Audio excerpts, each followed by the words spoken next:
del Facebook de Radio Calviá FM y descárgate tus espacios favoritos. Sintoniza Calviá 107.4 FM. 10:38 de la mañana, seguimos aquí en directo en la 107.4 de Radio Calviá. Tiempo ahora para nuestra asesoría jurídica, como cada martes a esta hora. Hoy es tiempo para hablar con la letrada, con la jurista Neus Lafuente del despacho de abogados Moya y Emery. Muy buenos días, Neus, ¿cómo estás? Hola, buenos días, muy bien. Bienvenida de nuevo. Hoy para hablar de las cláusulas bancarias abusivas. ¿Qué son? Exacto. Bueno, primero vamos a entrar un poquito en materia y vamos a definir un poco qué son las cláusulas abusivas. Las cláusulas abusivas al final son condiciones que aparecen en los contratos, en este caso, como vamos a hablar de los contratos de hipoteca, en los que hay un importante desequilibrio entre los derechos y las obligaciones que aparecen en ese contrato y son en perjuicio del consumidor, es decir, de la persona que quiera adquirir la hipoteca. Es una cláusula que la característica más importante es que no ha sido pactada ni ha sido negociada individualmente, es decir, que se la ha impuesto, en este caso, como hablamos de cláusulas bancarias, el banco, por lo que el consumidor no ha tenido en ningún momento margen de maniobra y no ha podido negociar, ni ha tenido voz ni voto, por así decirlo, ¿no? Lo que hace que le deje en una situación de desventaja. ¿Y cuáles son esas consecuencias que se producen a raíz de las cláusulas abusivas? Bueno, en derecho, cuando una cláusula se considera que es abusiva, lo que pasa es que se declara nula, es decir, es una cláusula que se entiende como si no se hubiese puesto, se quita, por así decirlo, del contrato, y esa parte del contrato en la que aparezcan cláusulas abusivas, pues se entienden como que no existen. Para eso lo que necesitamos es que obviamente un juez lo declare nulo, ¿no?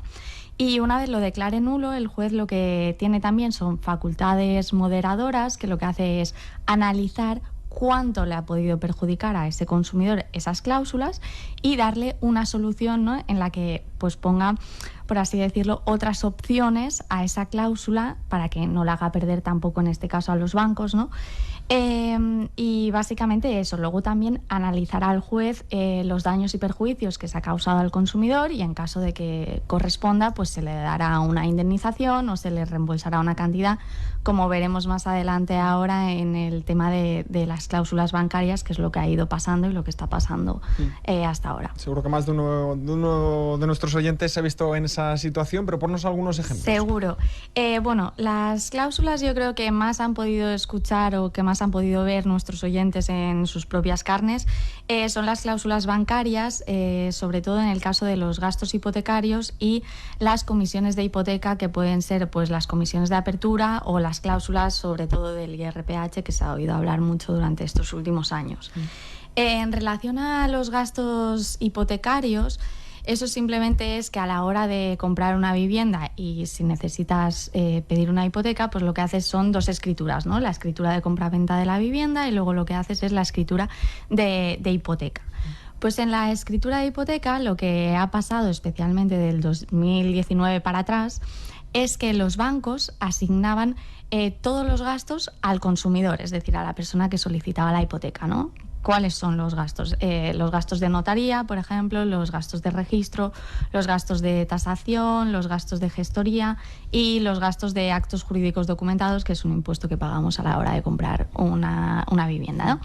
Entonces, lo que hacían automáticamente era ellos pues asignaban estos gastos al consumidor. ¿Qué pasa? Que de 2019 para adelante esto se ha ido analizando tanto a nivel nacional como a nivel europeo y se ha visto que no se puede de forma arbitraria, ¿no? Como es el título, ¿no?, de hoy, las cláusulas abusivas, no se puede asignar todo al consumidor.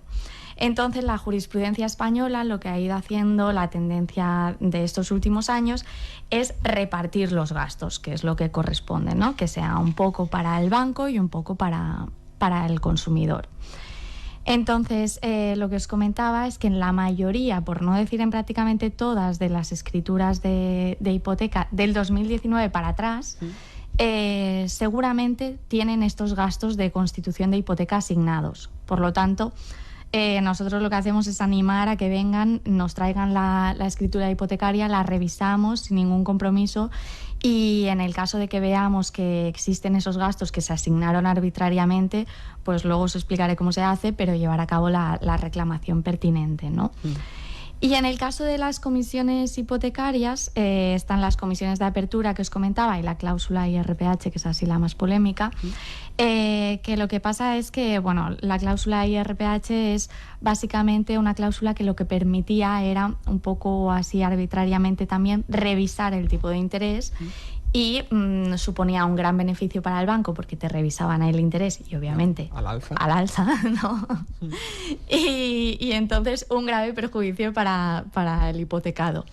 Y obviamente además el mayor problema de esta cláusula era que lo escribían y lo estipulaban en el contrato de una forma tan compleja que te la tienes que leer 200.000 millones de veces para entender lo que te dice, y aún así puedes no entenderla, ¿no? Entonces, por eso en muchos casos se declaraba nula, porque al final la gente no sabía ni lo que estaba firmando, lo estaba firmando porque no lo entendía. Y este es un poco, para ponernos en antecedentes, los ejemplos más típicos de cláusulas. Vamos a hablar de qué es el IRPH, algo que quien no se haya comprado una hipoteca, como en mi caso, no estamos muy familiarizados con eso.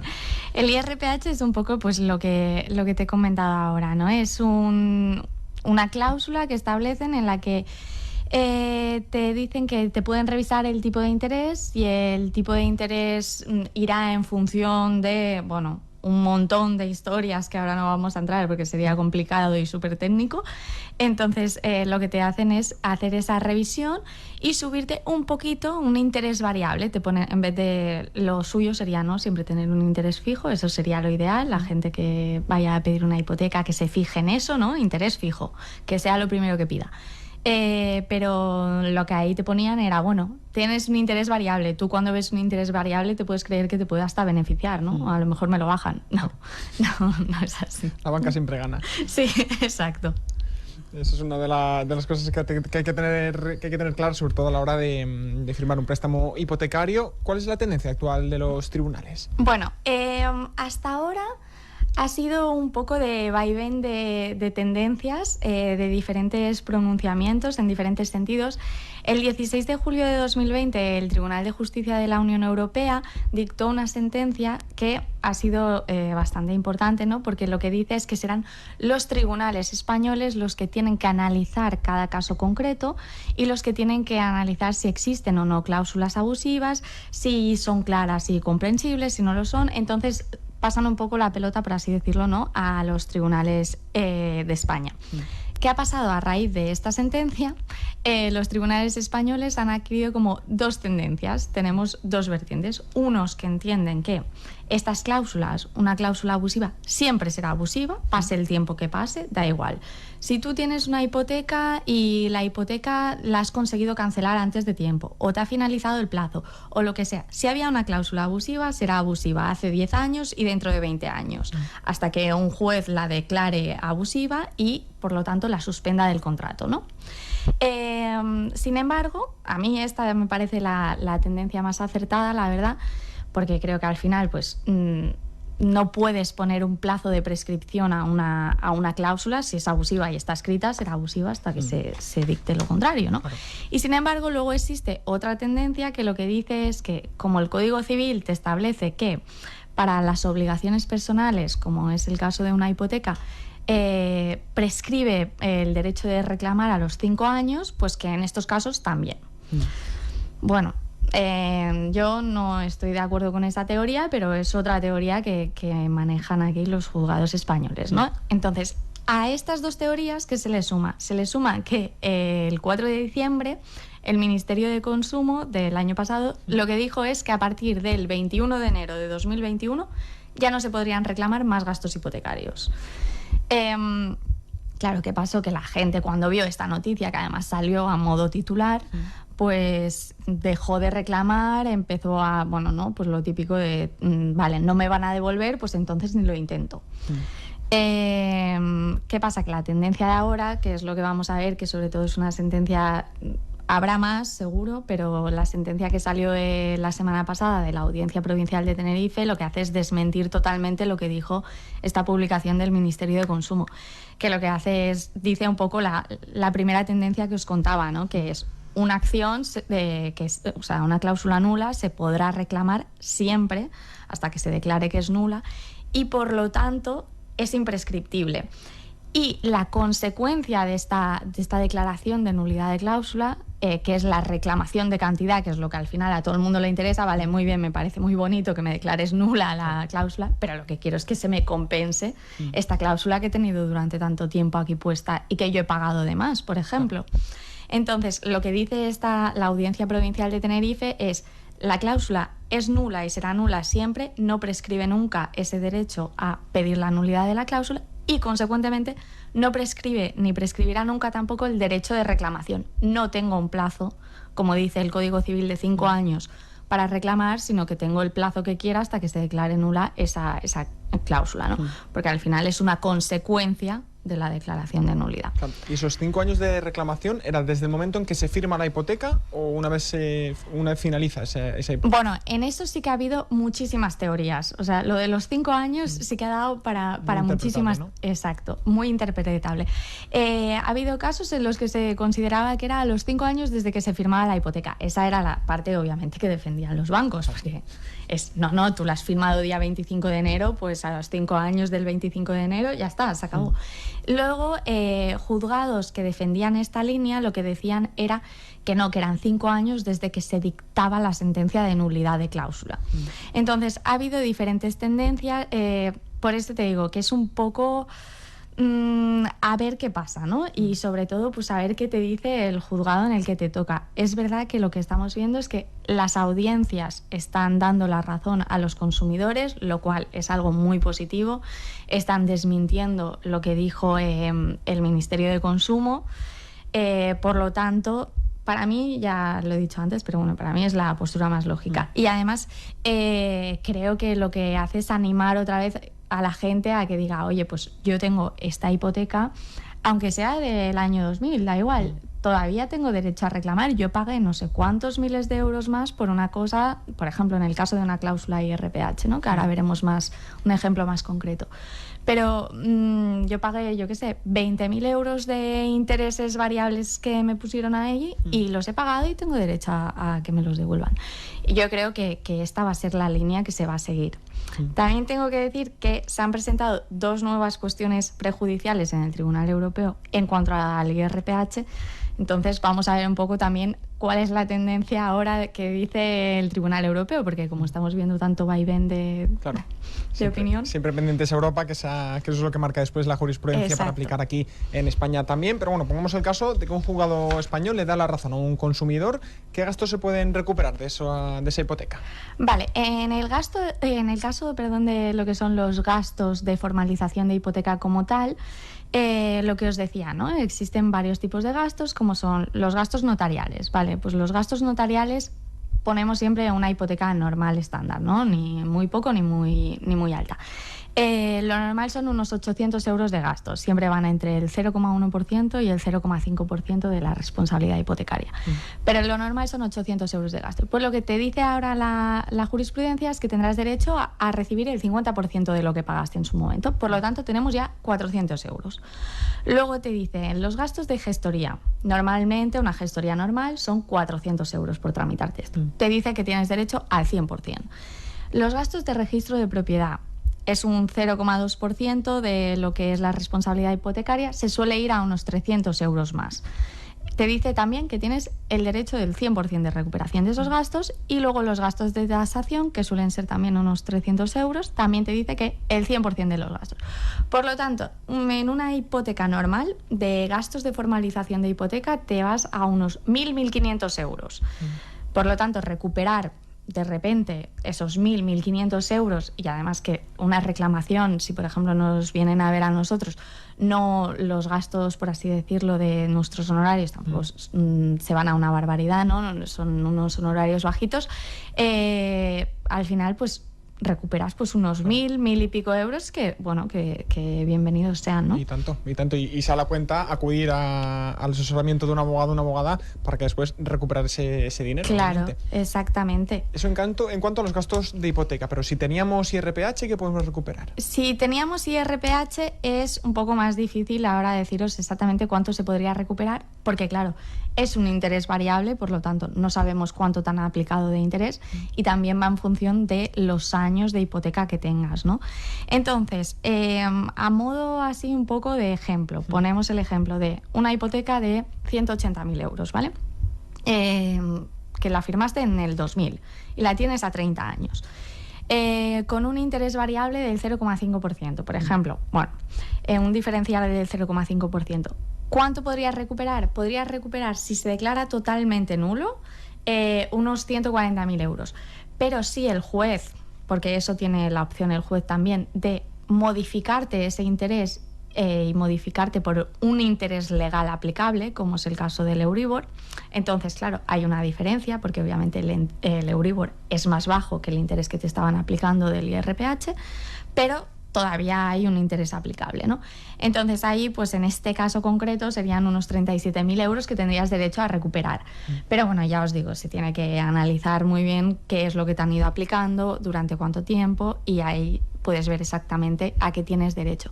Pero esto ya hablamos de cantidades pues que obviamente te van muy bien de repente. Es una cantidad nada desdeñable y que sobre todo merece la pena reclamar. Exacto. Precisamente esa es la pregunta, ¿cómo lo reclamamos? Bueno, la forma de reclamar, yo creo que lo mejor lo que has comentado tú antes, ¿no? Que vengan, se asesoren, nos traigan sobre todo la escritura de formalización de hipoteca, que ahí es donde podemos analizar un poco lo que firmaron. Y nada, básicamente animar a la gente a que reclame, porque vista las sentencias que están saliendo ahora, vemos que la publicación esta del Ministerio de Consumo pues no se está aplicando. Entonces, lo que hacemos generalmente es, uno, analizar la escritura, luego procedemos, si vemos que existen cláusulas abusivas o cláusulas que puedan ser declaradas nulas, a hacer una reclamación extrajudicial directamente en nombre del cliente al banco. El banco tiene la obligación de respondernos en 2 meses, tanto si es para decirnos no os hago ni caso, como si es para decirnos aceptamos vuestra solicitud y os devolvemos el dinero, pero tienen máximo 2 meses.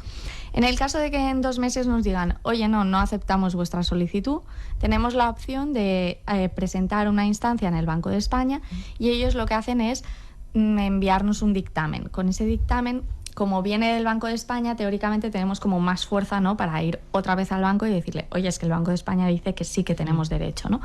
Y nada, y si aún así el banco nos dice que no nos quiere devolver el dinero, que no tenemos derecho, pues siempre está la vía judicial, ¿no?, poner una demanda, y como estamos viendo, pues bueno, pues la tendencia es favorable, así que tampoco... También obviamente hay que ver de qué cantidades se habla, porque a veces no sale rentable, ¿no? Pero si hablamos de una cláusula IRPH, 99% que va a ser rentable presentar una demanda por eso. ¿Y por dónde van los tiros en cuanto a los bancos? ¿Suelen aceptar esas reclamaciones? ¿Suelen ir a la vía judicial? A ver, es que lo que pasa es que hay varias cosas ahí. Una, que muchos bancos se han anticipado y cuando han visto las tendencias, la jurisprudencia, han hecho directamente muchos de ellos la devolución a los consumidores, sobre todo las hipotecas así más jóvenes, por así decirlo, más de 2019, ¿no? Las previas a 2019 es verdad que los bancos han hecho generalmente los locos y han dicho, bueno, ya me reclamarán y si no me reclaman, pues nada. En el caso de reclamar, depende un poco del banco, pero como ellos mismos están viendo que la tendencia está un poco negra para ellos, pues muchos de ellos directamente te pagan, sobre todo en el caso de los gastos hipotecarios, como es más claro porque se ve evidente, o sea, tú tienes las facturas, has pagado ese dinero, claro. Los juzgados dicen que no tiene derecho a que sea el consumidor el que pague todo, ahí te lo devuelven fácilmente. En el caso de las cláusulas IRPH, claro, como tienes que demostrar que no era claro, tienes que demostrar que la falta de transparencia, todo eso pues se la juegan un poco más, ¿no? Bueno, vamos a la vía judicial también, claro, pierden más dinero, claro. Está más dinero en juego, entonces se la juegan un poco más a eso, vamos a ver qué pasa en la vía judicial. También, eso es importante para los consumidores, los bancos, como están viendo la tendencia, se están aprovechando un poco en el sentido de yo te hago una devolución de cantidad que no tiene por qué corresponderse con la que te tocaría y te hago firmar un papelito en el que te dice que te he devuelto esa cantidad, pero que ya no me vas a reclamar nada más. Entonces, eso, ojo, porque es muy común y lo están haciendo muchísimo. Cuando te dan esa cantidad de dinero y te dan un papelito, es que puedes tener 100% seguro que tienes derecho a ese dinero y por lo tanto tienes derecho a más. Así que no lo firméis. Pero si se firma ese papel, ya después no se puede continuar con la reclamación judicial. Claro, teóricamente tú ya estás rechazando cualquier opción de reclamación posterior. Entonces lo suyo es que desde el momento en que ves que el banco te hace un ofrecimiento de dinero, es que tienes claro que tiene la razón. Hay que desconfiar siempre, ¿no? Sí. El consejo principal es desconfiar de todo lo que firmemos, sobre todo revisarlo muy bien. Y claro. no dejarnos engañar, sobre todo por personas que en este caso, y no hablo ahora de los bancos, sino en general cuando firmamos cualquier tipo de contrato, pueden saber más que nosotros, que cualquier usuario que no tiene por qué estar familiarizado con ese tipo de lenguaje o de condiciones y cláusulas, en este caso también abusivas, y sobre todo eso, leérselo muy bien, revisarlo. Asesorarse si no se entiende, exacto, eso es lo importante. Eso es lo principal. Pues recuérdanos, ¿cómo podemos obtener los asesoramientos del despacho de abogados y economistas Moya y Emery? Bueno, que vengan a nuestro despacho. Bueno, nos encontrarán, tú lo repites muy bien, siempre en calle Córdoba, en Palma Nova, y si no en Palma también. Que nos traigan, sobre todo, lo importante es la escritura de la formalización de hipoteca. Ahí podemos revisar exactamente el contrato que firmaron en su momento. Da igual si se ha cancelado esa hipoteca ya, o sea, da igual si tú ya has dejado de pagar esa hipoteca. Da igual si es una hipoteca de hace 10 años o si es de hace 5. La podemos revisar igualmente. Lo que os digo, lo que he dicho durante el día de hoy, no. Es cierto que las de 2019 para abajo, generalmente los bancos ya se han dado cuenta de la tendencia y han ido un poco más atentos y ya no han puesto estas cláusulas. Generalmente puede darse el caso de que aún así se haya puesto. Sobre todo necesitamos eso. Si tienen las facturas que pagaron, pues también genial, que nos las traigan. Y a partir de ahí, pues iniciaremos la reclamación extrajudicial en su nombre. En caso de que nos las denieguen, pues vamos al Banco de España.